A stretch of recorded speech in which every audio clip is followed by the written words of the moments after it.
Today we will be talking about morning sickness, ADHD, and cancer.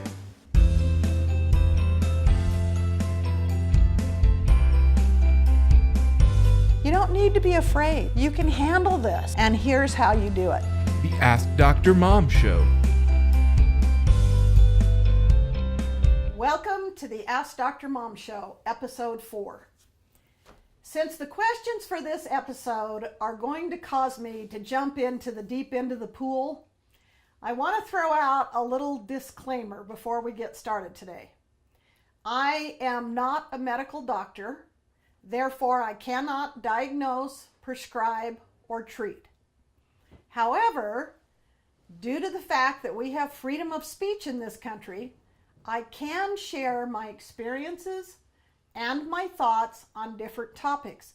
So as we move into the 3 questions that we're going to do today, it's important that you understand that is what I am going to do. Okay, Matt, let's start with question number 1. Sharon says, my daughter is 13 weeks pregnant with her second baby. She suffered morning sickness during her first pregnancy, but nothing like this one. She throws up at least 6 to 10 times a day. She is now suffering a serious pain in her stomach that is only relieved when she eats something, but then she throws it up. It's a vicious cycle. Could she have an ulcer? Okay, Sharon, my immediate answer to this question is yes. It's always possible that she could have an ulcer, although I would highly doubt it. In fact, I would actually be curious to know what she had the first time and what she's pregnant with this time. And the reason I say that is because when I was having my children, my experience was if I was pregnant with a boy, I would be nauseated basically for the first trimester, and then I would do pretty good for the next 2 trimesters. However, if I was pregnant with a girl, I could pretty much plan on being sick for 9 months. We used to kind of joke that our hormones clashed. Now, there's a lot of different theories as to what actually causes morning sickness. Some people will tell you that it's a lack of B vitamins, specifically B6. Others will tell you that it's a lack of good, pure nutrition. The most popular theory is that it is caused by our body's reaction to HCG, which is considered to be the pregnancy hormone. Personally, I lean toward this theory. When I was having children, if I felt that familiar nauseous feeling start up, then I could pretty well count on carrying this baby to term, because I knew that my body was making the transition into accepting the pregnancy. If I didn't feel those feelings of nausea, typically I would miscarry. It meant that for whatever reason, my body did not make the transition, and usually I was not able to carry the child. Now, as far as what to do about it, usually it really is just a matter of figuring out what works for you. Here are some suggestions you can start with. Small meals often throughout the day so that you are not allowing your stomach to get empty and causing dry heaves. When I had an active midwife practice, I recommended that my ladies drink red raspberry leaf tea throughout the day. So when you get up in the morning, if you can make a quart of tea and possibly sip on some that's warm in the morning and then put it in the refrigerator and enjoy it throughout the day as iced tea, this helps a lot of women. Others do really well with chamomile tea to calm down the nausea. Try to stay hydrated. And one of the easiest ways to do that is whenever you drink something, even if it's just water, make sure that you swish it around in your mouth before you swallow it. And this will help to keep it from bouncing right back up. Some women swear by the acupressure wristbands that are commonly used for seasickness. They say that this really helps to keep their nausea under control. I would also recommend a lot of fresh air. Open the windows in your bedroom. Open the windows in your house. Do not allow yourself to get caught in a stuffy, warm room.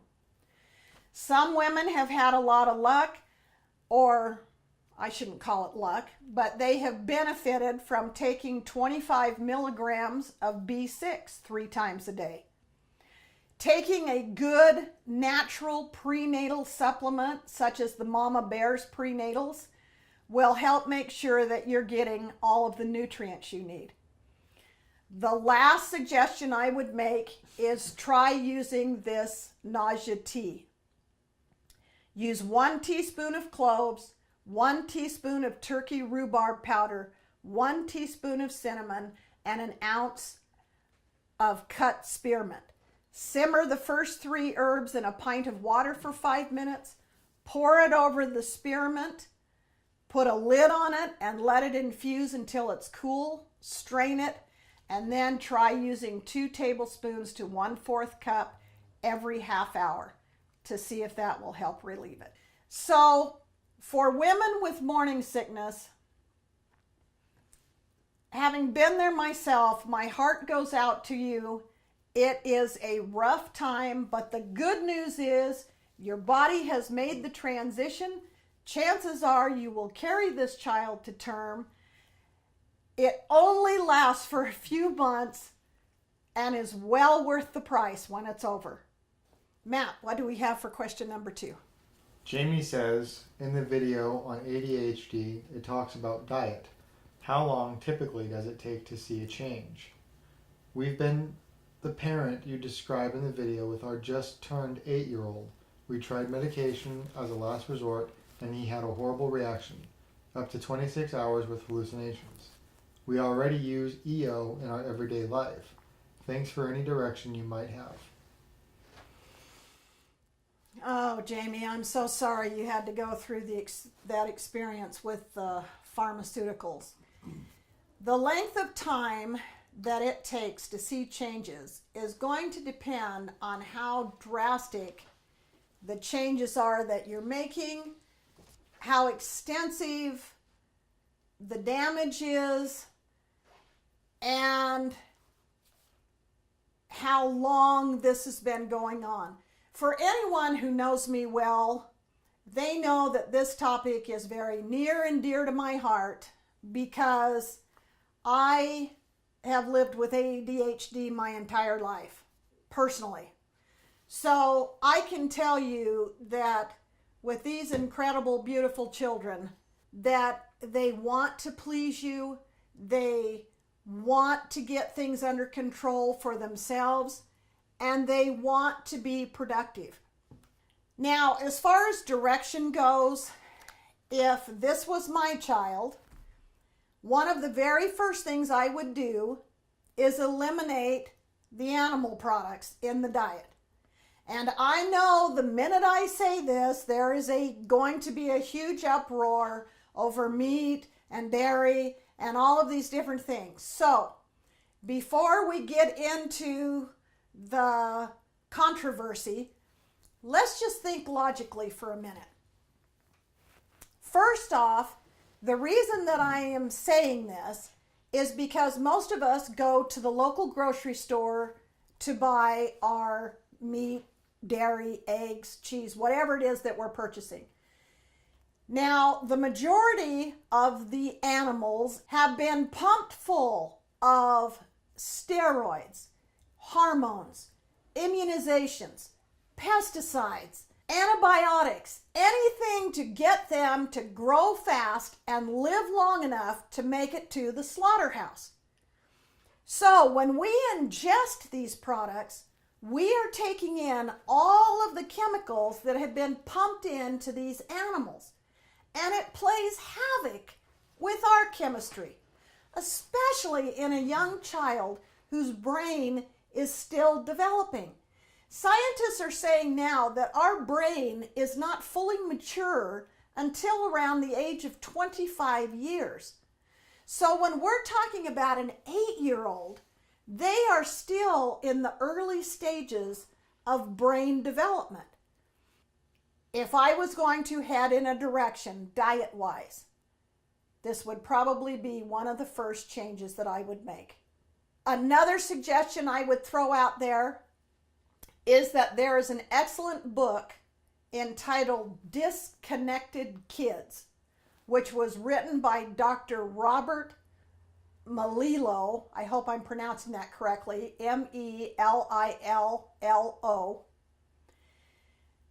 He is the one who developed the Brain Balance program, and this is an excellent resource to help parents who have children that are suffering from something like ADHD. Jamie, I hope this makes sense and is helpful to your family. Okay, Matt, what do we have for question number 3? Jasmine wanted to know the best way to help bone cancer. Her grandmother was just diagnosed. Thanks. Okay, Jasmine. Let's jump into that deep end of the pool. You have heard me say before that there are no incurable diseases. There are only incurable people because they refuse to do what they need to do in order to heal themselves. In my opinion, does cancer fall under that same category? And the answer is absolutely yes. I have seen people cure themselves of cancer multiple times. Here is the key to being able to do that. No matter what you are dealing with, you have to be as aggressive as what you're fighting, or it wins. It is actually that simple. Now, let me give you an example of what I'm talking about. If you were dealing with a runny nose, there are a few simple things that we can do to help the body flush out what it's trying to flush, and we're done. However, if we were dealing with pneumonia or RSV, something a little more serious, then we would take a multifaceted approach, meaning that we would incorporate several different modalities, such as aromatherapy, hydrotherapy, reflexology, lymphatic massage, herbal formulas. So we would get more aggressive. Now, when you're dealing with cancer, this is even more faceted, meaning that we're not just dealing with the physical body. We're dealing with everything emotional, mental, spiritual, physical, all of it has to be brought into balance. The body is constantly trying to maintain homeostasis, meaning that it is constantly trying to come back into balance. And if we give it the tools it needs to do this, it will accomplish it every time. Let me share one quick experience in this area. Several years ago, one of my dear friends came into my office with her husband. Both of them were noticeably upset. He was in tears. And they were there to tell me that she had just been diagnosed in 4th stage cancer and was basically told, get your affairs in order because there's not much we can do. This is just too far advanced. Her husband looked at me, literally with tears streaming down his face, and said, is there anything at all that we can do? And I looked at both of them and said, absolutely. You are still on your feet. You are still breathing. This isn't over. It just depends on how willing you are to do what you need to do to overcome the problem.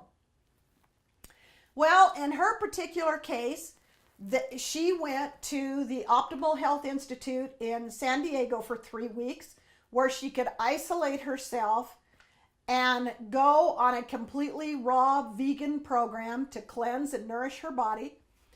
She attended all of the classes, learning how the body works, and when she returned home, she continued on with her program. That was 3 or 4 years ago. She is now cancer-free, energetic, happy, productive, just adopted 3 small young children out of the foster care program, and is an incredible living example of what the body is capable of doing for all of us. Right now, online, they have been running a 9-part documentary called The Truth About Cancer, A Global Quest. If you have an opportunity to watch that or to order the DVDs, I would highly recommend it, because the whole purpose of this documentary has been that they have traveled around the globe sharing information about Big Pharma, and on the positive side, they have been sharing methods and procedures that are curing cancer all around the globe. We are out of time.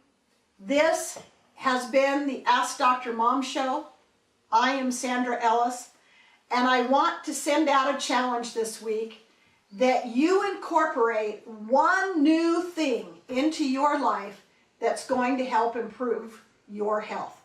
That might be drinking more water, going for a walk every day, picking up a yoga class, whatever it is.